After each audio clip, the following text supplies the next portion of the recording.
Bismillahirrahmanirrahim. Alhamdulillahi rabbil alamin. Wassalatu wassalam ala al-mab'uthi rahmatan lil alamin. Nabiyyina wa habibina wa qudwatina Muhammad ibn Abdillah wa ala alihi wa sahbihi wa man sar ala nahjihi wahtada bihadihi wastanna bisunnati ila yaumiddin, amma ba'du. Muslimin dan muslimat, para jemaah, para pencinta ilmu sekalian, Assalamualaikum warahmatullahi wabarakatuh. Alhamdulillah, pada pagi ini 11 hari bulan September 2022, kita panjatkan syukuran kepada Allah Azza wa Jalla kerana dapat meneruskan pengajian kita dalam ilmu bicara Mawa'izul Mufassirin, nasihat-nasihat yang disampaikan oleh para ulama tafsir. InsyaAllah pada pagi ini kita akan bincang tentang tadabbur kepada ayat 65-66 dari surah Al-Baqarah. 65-66 ayat dari surah Al-Baqarah. Allah Ta'ala sebut tentang nasihat itu dari dua dimensi. Satu, nasihat yang berlaku kepada alam ini yang kita kena lihat. Satu lagi, nasihat yang diberi melalui ayat-ayat, melalui peringatan-peringatan, dipanggil mau'izatun syar'iyyatun, ataupun kita sebut ada sudut peringatan dari sudut ilmiah. Satu lagi mau'izah kauniyah, peringatan dari sudut suasana yang berlaku. Jadi kita sebagai seorang Muslim tidak mungkin apa yang berlaku di hadapan kita, kita tengok sahaja tanpa mengambil pengajaran dan iktibar bahawa apa yang berlaku itu adalah merupakan peringatan dari Allah Azza wa Jalla kepada kita. Berlaku kepada orang lain, tetapi menjadi peringatan kepada orang yang melihat, orang yang mendengar, sama ada kita lihat dengan mata kita ataupun kita lihat melalui kaca TV, melalui siaran-siaran yang ada di depan kita. Ayat ini para jemaah sekalian kita baca, kemudian kita bagi kepada terjemahan dia. Surah Al-Baqarah ayat 65-66. أعوذ بالله السميع العليم من الشيطان الرجيم ولقد علمتم الذين اعتدوا منكم في السبت فقلنا لهم كونوا قردة خاسئين فجعلناها نكالا لما بين يديها وما خلفها وموعظة للمتقين.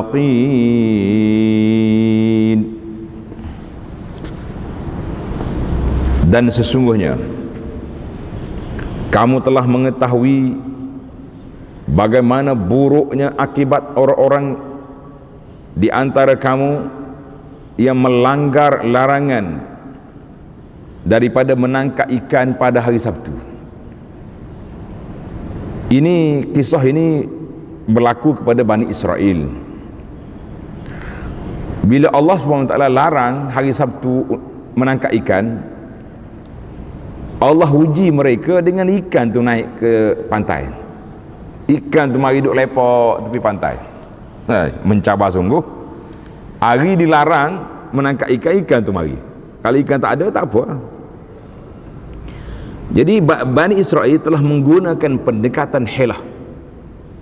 Dia buat macam mana?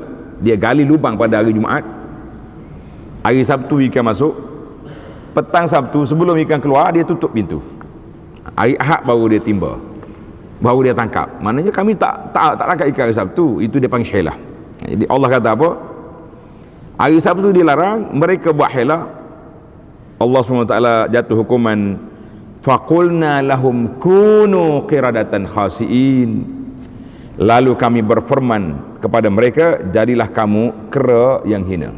Semuanya jadi monkey, jadi monyet.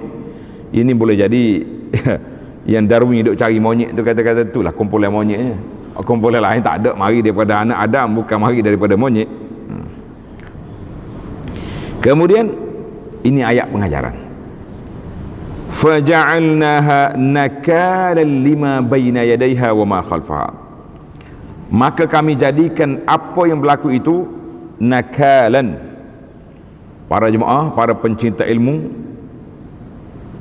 tanda kalimah nakalan. Apa makna nakalan? Sebagai suatu hukuman dan pencegahan. Kalau kita tengok dalam ayat-ayat Allah Azza wa Jalla, dalam ayat hudud, Tuhan kata nakalam minallah. Hudud itu adalah pencegahan, hukuman yang ditetapkan oleh Allah Azza wa Jalla. Maka dari itu kata faja'alnaha nakalan, kami jadikan peristiwa tersebut sebagai hukuman pencegahan bagi orang-orang yang ada pada masa itu, wa ma khalfaha, dan orang yang datang kemudian, termasuklah zaman kita. Wa mau'izatan lil muttaqin, dan suatu pengajaran bagi orang yang bertakwa. Jadi akhirnya Allah Ta'ala buat kesimpulan, banyak mana ayat yang saya beri, besar mana peringatan yang aku sampaikan, yang mengambil pengajaran, mengambil mau'izah, iaitulah orang-orang yang bertakwa. Orang yang tak bertakwa relax ya, tak rasa apa. Dia kata ini ala biasa, bencana alam. Arab kata tabi'i ya, benda yang biasa je. Kalau dah hujan banjir, kalau dah banjir tenggelam. Bila berlaku banjir banyak, pokok-pokok telah ditebang, diambil balak, jadi runtuh keluarnya kepala air, macam-macam. Kita lari daripada nakalam minallah, kita lari daripada hukuman Allah Azza wa Jalla. Itu perkara yang cukup menjauhkan manusia daripada mengingati peringatan Allah Azza wa Jalla. Maka Allah Subhanahu wa Ta'ala mengajar kepada kita, orang-orang yang ada pada zaman itu, baina yadaiha, mana yang ada pada ketika itu. Mungkin Bani Israel yang tengok kumpulan itu telah jadi monyet. Wa ma khalfa, yang datang selepas daripada itu, termasuk zaman kita hari ini. Kita dengar ada manusia yang telah ditukar rupa dia kerana jenayah perbuatan yang dia buat. Maka di sini para jemaah sekalian, ulama nasihat daripada ulama tafsir, dia kata wa minha, daripada ayat ini ada dua fawaid, dua faedah. Kita kena tengok dua faedah yang kita ambil daripada pengajaran, daripada hukuman yang dijatuhkan ke atas orang-orang yang derhaka, orang yang mencari helah untuk menghalalkan benda yang haram. Kita ini pun jangan cuba kona sana kona sini nak menghalalkan apa yang diharamkan oleh Allah Azza wa Jalla, berselindung di sebalik perkataan-perkataan ataupun perbuatan yang dipanggil helah. Ada helah yang dibenarkan dalam fiqh, tapi helah nak menghalalkan yang haram tidak. Maka di sini dua ayat, alladzina yantafi'una, Allah sebut di akhir ayat orang yang mendapat manfaat daripada peristiwa-peristiwa yang berlaku itu siapa? Iaitulah orang-orang yang bertakwa. Mau'izatan lil muttaqin, orang yang bertakwa, mereka yang mendapat manfaat daripada peristiwa yang terjadi. Kemudian yang kedua, kita kena lihat tentang nasihat. Ini dipanggil mau'izah. Nasihat itu ada dua kategori. Satu jenis dia panggil nasihat al-mau'izah al-kauniyah, nasihat yang Allah Ta'ala tunjuk kepada apa yang berlaku kepada alam ini. Itu dia panggil kauniyah.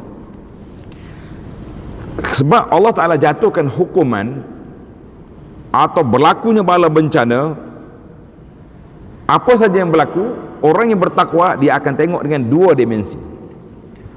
Dimensi yang pertama, kita tengok kepada bencana yang berlaku itu, kelemahan manusia, berlaku banjir, kilat kerana perparitan yang tidak tepat, berlakunya kepala air kerana tidak ada lagi pokok-pokok telah ditebang. Apa saja yang berlaku. Satu lagi kita kena tengok, ada yang berlaku kerana sebab, ada berlaku tak bersebab, sebagaimana yang berlaku kepada kita dulu 2 tahun yang lepas, berlakunya marinya corona, tertutup semua masjid, ditutup pasar-pasar, ditutup, orang semuanya berkurung di rumah. Kita kata itu mau'izatun kauniyah, nasihat kepada apa yang berlaku. Satu lagi dia panggil nasihat syar'iyah, ilmiah, secara akademik, secara syar'i. Nasihat Allah Ta'ala beri kepada kita banyak. Di antaranya ayat yang telah kita bincang dalam surat Yunus ayat 57. Allah kata, ya ayyuhan nas qad ja'atkum mau'izatun min rabbikum wa shifaa'un lima fis sudur. Wahai manusia, telah datang kepada kamu mau'izatun min rabbikum, peringatan daripada Allah Azza wa Jalla, iaitulah Al-Quran. Dan selain daripada Quran itu menjadi mau'izah secara akademiknya, wa shifaa'un lima fis sudur, Quran juga menjadi penawar kepada apa yang ada dalam hati kamu. Jadi hati ni, manusia ni dia ragu, syak terhadap agama Allah, meragui tentang agama Allah, tentang perintah Allah Azza wa Jalla. Betul kerana Allah Ta'ala ni ada, benarkah apa yang dibawa oleh Nabi SAW? Maka Allah kata Quran itu syifa'un lima fis sudur, menjadi penawar kepada apa yang dalam hati kamu. Maka di sini kita mengatakan bahawa dalam dua ayat, dua mau'izah, dua nasihat ini, nasihat mana yang lebih berkesan kepada manusia? Kita tengok kategori orang. Bagi orang yang hati dia keras, maka nasihat secara tabi'i, secara alam ini mungkin lebih kuat. Nasihat yang berlaku kepada alam ini mungkin lebih kuat kesan dia kepada manusia, nak berbanding dengan nasihat yang diberi. Kerana itu kata Sayyidina Uthman radhiyallahu anhu, Allah Ta'ala turun dengan kuasa pemerintahan itu, nazala bil sultan, lebih kuat daripada apa yang diturunkan kepada Quran. Quran perintah haram riba, haram judi, haram rasuah, haram arak. Tak boleh nak tutup kita. Kilang arak tak boleh tutup, pusat-pusat judi tak boleh tutup, rasuah berleluasa. Tapi bila mari kuasa pemerintahan tutup, dia tutup. Kuasa pemerintah lemah, nak tutup tak boleh. Allah hantar mari corona.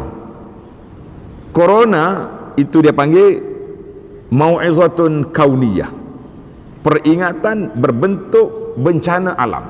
Mari corona, dia tutup semua sekali.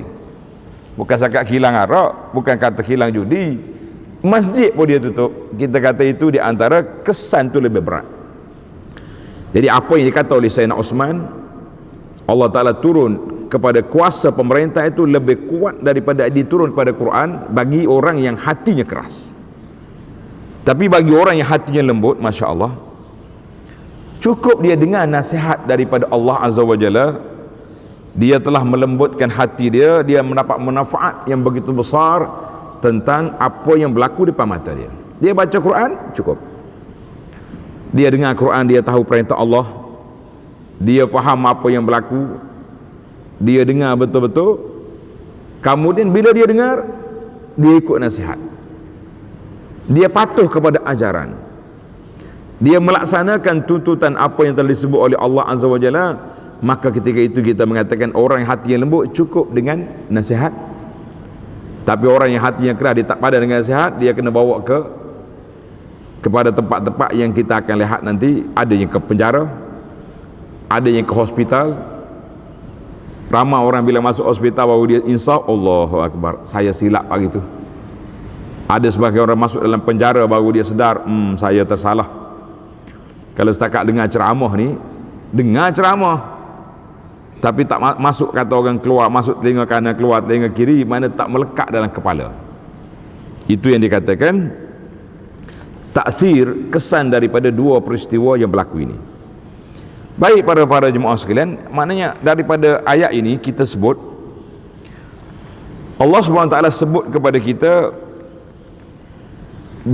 beberapa kategori yang kita nak lihat tentang nakalam minallah, peringatan ataupun amaran ataupun uqubah, siksaan, pencegahan yang Allah Ta'ala sebut, yang kita kena belajar, yang kita kena lihat.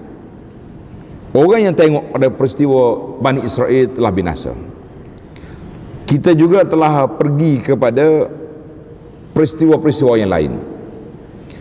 Dalam ayat ini Allah sebut kepada kita, mereka dah jadi apa? Kunu qiradatan khasiin, mereka jadi monyet.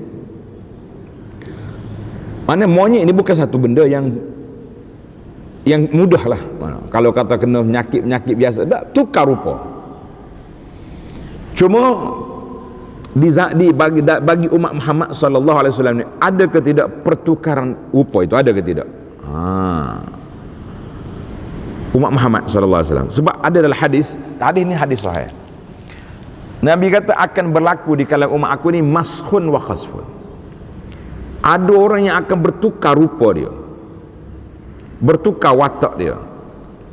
Tetapi dalam hadis lain dia kata umat ni tidak akan jadi seperti Bani Israel yang bertukar jadi monyet. Maka para ulama yang mengkaji tentang hadisul fitan, hadis-hadis tentang alamat kiamat, hadis tentang peristiwa-peristiwa yang berlaku, dia kata rahmatnya Nabi SAW, rahmatan lil alamin kepada umat ini, tak ada manusia umat Muhammad ni tiba-tiba dia bertukar daripada orang kepada monyet, kepada babi, kepada khinzir, tak. Tetapi yang bertukarnya watak mereka. Kita boleh tengok pertunjukan konsert yang besar-besar, dia duk melompat atas pentas tu. Cuba pergi tengok, ya penyanyi-penyanyi, tak kira antara bangsa ke peringkat mana, yang duk lompat atas pentas. Cuba pergi tengok yang duk lompat dalam zon negara, ada beza ke tidak? Dia kata mana agak kasar contoh, tak, dia tak tukar rupa, tapi watak dan gaya tu, cara melompat lebih kurang yang buat ni. Sebab itulah kita dalam Islam ini, kita jangan tiru perbuatan-perbuatan, sama ada perbuatan orang-orang yang kena azab zaman dulu ataupun perbuatan yang dimurkai oleh Allah Azza wa Jalla. Maka di sini kita lihat berlakunya bencana itu melalui 3 perkara, 3 jenis. Coba tuan-tuan tanda, 3 perkara berlaku kepada manusia ini. Yang pertama, hukuman bencana datang hasil daripada maksiat yang dibuat. Bila banyak orang buat maksiat,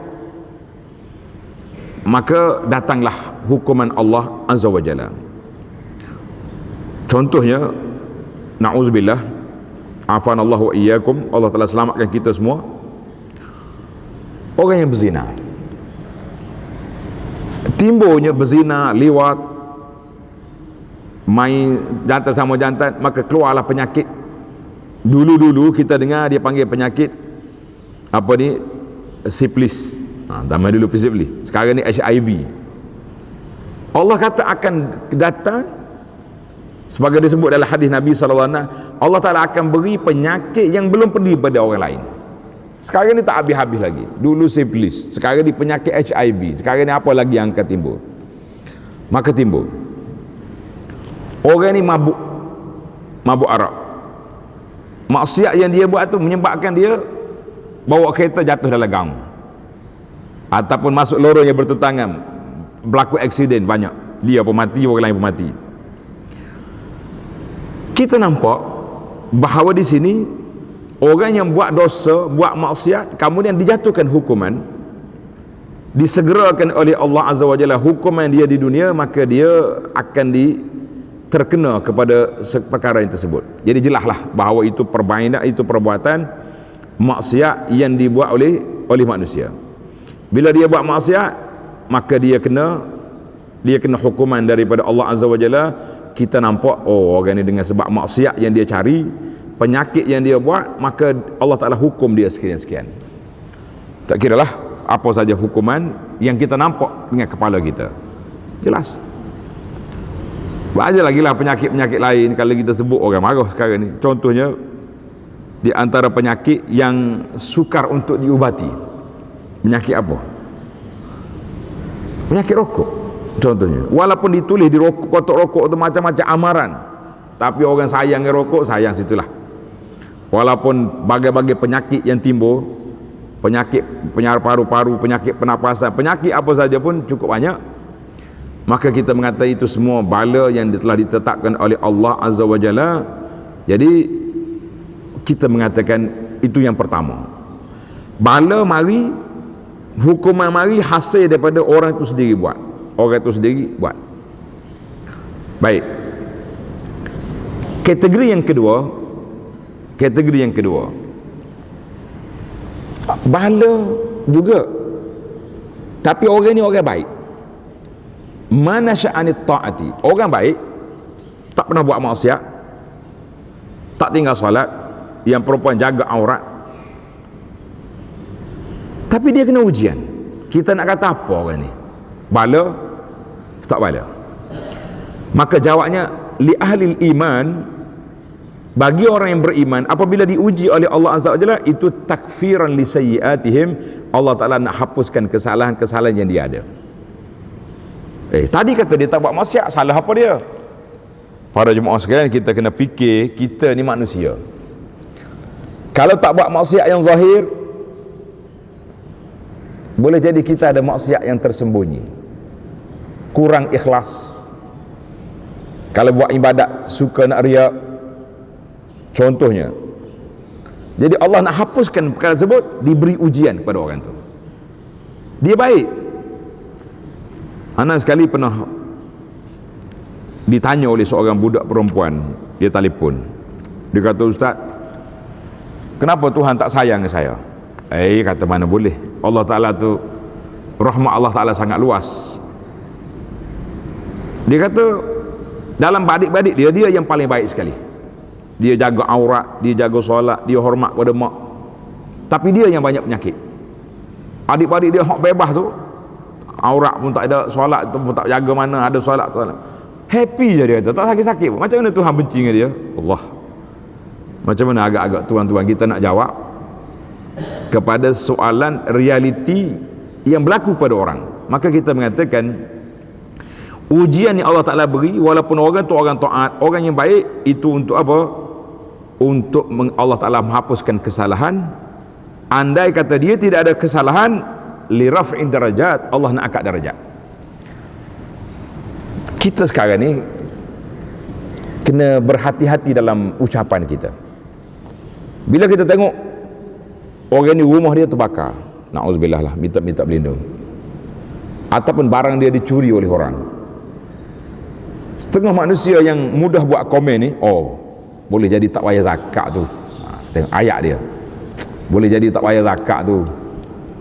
Ataupun dia beli barang-barang rasuah ke rumah dia tu tak selamat, Allah bakar.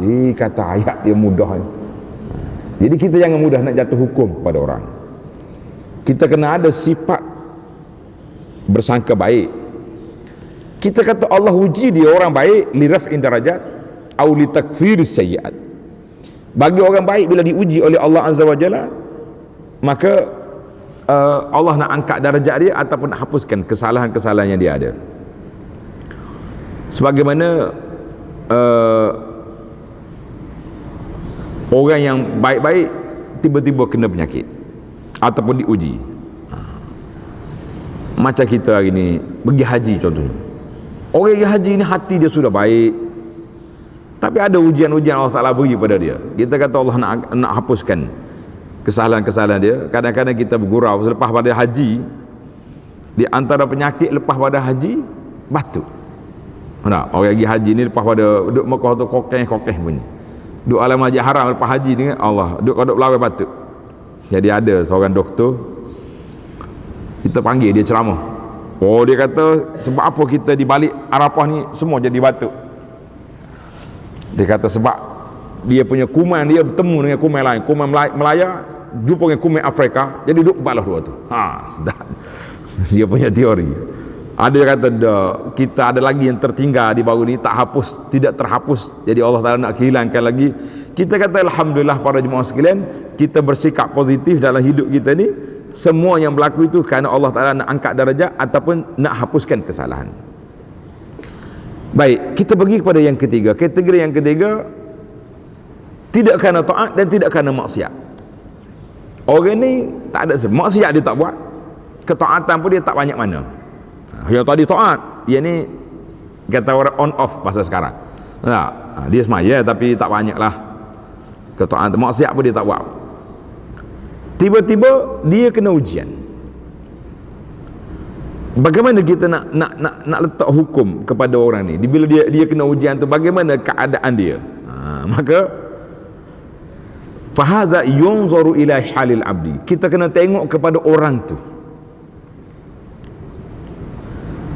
Oh, dia ni walaupun orang biasa, orang awam biasa, tetapi ghalib dia, kebiasaan dia, hidup dia istiqamah alal khair, dan dia istiqamah mana orang baik lah, tak ada benda yang pelik-pelik kita tengok. Maka ujian Allah Ta'ala begitu, kita letak di bawah kategori ujian asyaddun nasi bala al-anbiya. Nabi SAW bagi tahu orang yang paling kuat kena uji para Nabi, padahal Nabi orang yang paling baik. Summal amsal fal amsal, orang yang kurang lagi. Jadi kita ni bila diuji oleh Allah Azza wa Jalla, maknanya Allah Ta'ala nak angkat darjat dan hapus sayyi'at. Wa in kana al-ghalib alaihi, tapi kalau orang ni kebanyakan hidup dia nya lara, banyak benda yang tak betul, maka boleh jadi hukuman tadi min qabilil, daripada hukuman yang Allah segerakan nak menyedarkan dia supaya dia insaf. Memang berlakulah sebagaimana yang kita dengar, bila orang ini diuji oleh Allah Azza wa Jalla, barulah dia insaf, dia sedar. Nasib baiklah saya. Ada dalam sebuah buku yang saya selalu baca. Buku ni lama dah kita tersebut. Nama dia Musyahadat Tabib, pengalaman seorang doktor. Cantik, kecil buku ni. Dalam buku Musyahadat Tabib, pengalaman seorang doktor ni, Dr. Khalid Al-Jubair, seorang pakar bedah di hospital tentera di Riyadh. Dia pakar bedah tapi janggut dia ada sekat ni. Sampai ke dada, janggut arak ke panjang. Dia kata ada seorang ni yang aku uruskan dia di hospital, dia aksiden, patah banyak, masuk hospital. Orang lain pergi, dah berapa bulan duduk situ. Dia kata, mintalah cepatlah doktor bagi ubat biar kawan ni boleh keluar. Bila orang, dia sendiri jawab, biarlah, perjalanan kesihatan ni kita tengok bila Allah Ta'ala beri aku keluar. Sebab dia sekarang ni beberapa bulan dia duduk di katil hospital ni, dia telah dapat murajaah hafalan Quran sudah beberapa surah. Dia kata biar aku duduk sikit lagi, boleh tambah lagi. Ada orang yang Masya Allah Tabarakallah, peluang Tuhan tak beri kecuali dengan marinya ujian. Mari ujian, bagi peluang. Kita hari ni bila mari zaman Covid baru ni, kita terkurung di rumah, tak nak pergi mana-mana, barulah kita nampak ada ruang-ruang yang kita tak sempat masa kesibukan dulu, nak belajar, nak mengaji, nak pergi majlis ilmu, tak sempat. Bila mari zaman ni, barulah kita Allah Akbar. Nak pergi masjid tak boleh, tapi Allah buka melalui kelas-kelas pengajian, melalui Zoom lah, macam-macam mazhab yang timbul, Zoom, stream ya, apa benda lagi, benda-benda yang menyebabkan kita pun boleh belajar, kita boleh menumpukan kepada perkara yang kita tak boleh buat belum padanya. Maka itulah kategori yang pertama, bala tu mari kepada ahli maksiat, memang hukuman daripada Allah, nakala minallah, Allah Ta'ala sebut peringatan. Yang kedua, orang yang taat, itu Allah Ta'ala nak bagi angkat darjat, nak hapuskan takfirus sayyiat. Yang ketiga, orang yang tak tahu, 50-50, kita tengok kepada di manakah sudut dia yang lebih banyak. Mana kalau sudut dia baik banyak, kita letak dalam kategori yang kedua. Kalau sudut dia tak baik banyak, kita letakkan Allah Ta'ala nak cuik dia, Allah Ta'ala sayang kepada dia, supaya disegerakan ajjalalahul uqubah, Allah Ta'ala segerakan uqubah di atas dunia. Kenapa? Supaya mereka segera kembali kepada Allah Azza wa Jalla. Maka itu Allah Ta'ala sebut dalam Quran, wa balawnahum bil hasanati was sayyiati la'allahum yarji'un. Allah kata kami uji manusia dengan baik, dan juga kami uji manusia dengan benda tak baik, la'allahum yarji'un, supaya mereka kembali kepada Allah Azza wa Jalla. Baik, bila kita pergi kepada al-uqubah al-ilahiyah, Allah Ta'ala letak peringatan tu mari daripada mana? Mari daripada bencana yang berlaku, satu lagi peringatan daripada syar'iyah, secara ilmiahnya. Satu lagi peringatan min qabilil hudud syar'iyah, daripada undang-undang syariat. Undang-undang syariat. Tengok dalam surah An-Nur ayat 2 contohnya, Allah kata az-zaniyatu waz-zani fajlidu kulla wahidin minhuma mi'ata jaldah. Perempuan yang berzina, laki-laki yang berzina yang belum pernah kahwin, kamu sebab dia 100 kali. Wala ta'khudhukum bihima ra'fatun fi dinillah. Mu jangan orang panggil mudah koyak. Kesian budak ni nak sebat. Lah, Tuhan kata jangan ada belah kasihan dalam melaksanakan undang-undang syariat. In kuntum tu'minuna billahi wal yawmil akhir. Sekiranya kamu beriman kepada Allah Ta'ala dan hari akhirat, dan pelaksanaan itu, wal yashhad azabahuma ta'ifatun minal mu'minin. Waktu nak laksanakan undang-undang hudud, tak boleh sembunyi. Kita kena laksanakan pelaksanaan dia di tempat yang ramai. Contohnya kita kata di tengah bandar, buat situ. Tuan-tuan kalau yang pergi Madinah, pernah tak pergi melawat ke Masjid Ghamamah dia panggil, tempat musalla Nabi, tempat Maya Raya. Depan Masjid Ghamamah tu, depan tu, situ tempat pancung kepala. Biasa dia pancung ni hari Jumaat pagi. Kita dalam pukul 8 pagi kita raung dengan kereta, tengok. Kalau polis ramah sini, kereta-kereta yang diparking semua diangkut dengan kereta penarik kereta tu, jaga tunggu pukul 9 nanti ada hudud, ada qisas situ. Maknanya Allah Ta'ala sebut wal yashhad, waktu nak jatuhkan hukuman tu kena ada apa? Ada orang tengok yang kata sebab keluar dalam surat khabar hari ni telah disebat jatuh hukuman hudud pada sekian-sekian. Orang tak tengok, elak. Bahkan bagi orang yang ada marwah, boleh jadi dia terjebak dengan dosa tadi, dosa besar. Bila jatuh hukuman, dia sendiri depan orang yang mari menyaksikan hukuman itu, keluarga dia sendiri, tuan-tuan boleh bayangkan bagaimana perasaan dia, bagaimana insah dia, bagaimana itu dia panggil kaedah. Karena itu dalam satu kaedah pelaksanaan undang-undang ini dia panggil undang-undang ta'zir. Zaman dulu kalau orang kena ta'zir, dia cukur kepala, dia bawa arak dalam bandar. Orang tengok belakang, dia ni lah yang kena hukuman. Maka Allah SWT nak suruh kita kena tengok wal yashhad. Jadi orang nak berapa orang saksi, berapa orang tengok, itu panjanglah di dalam kisah yang telah disebut oleh Allah dalam Al-Quran ini, dan para ulama tafsir juga telah berbincang tentang berapa orang yang kena tengok. Kita mengatakan bahawa yang menjadi undang-undang syariat itu Allah Ta'ala buat, Tuhan sebut nakalan minallah, mesti ada pencegahan daripada Allah Azza wa Jalla. Jadi kita tahu sama ada bencana alam, kita kata bencana alam lah, bencana yang berlaku pada alam ini, ataupun nasihat-nasihat yang diberi melalui ayat-ayat Quran dan hadis Nabi, melalui mimbar-mimbar khutbah, ceramah dan tazkirah. Yang ketiga, melalui undang-undang hudud syar'iyah. Ini juga adalah merupakan satu pencegahan daripada Allah Azza wa Jalla. Maka para jemaah sekalian, itulah yang kita kena ambil pengajaran, kena ambil iktibar bahawa semua yang berlaku ini pencegahan daripada Allah Azza wa Jalla bagi orang yang beriman, bagi orang yang tahu. Maka dia ambil pengajaran untuk kembali kepada Allah Azza wa Jalla, untuk kembali kepada Allah Azza wa Jalla. Baik, sebagai kesimpulan daripada apa yang kita bincangkan ini, siapakah tiga kategori hukuman yang Allah Ta'ala letak ke atas dunia ini?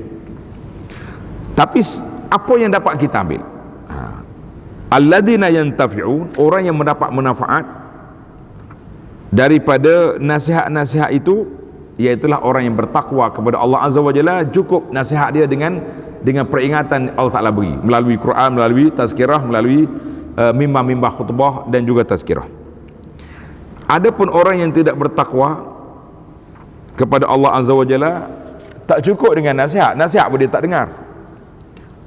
Sebab itulah di antara perkara yang kita rasa sedih apabila masyarakat ini tidak lagi mendapat nasihat yang baik.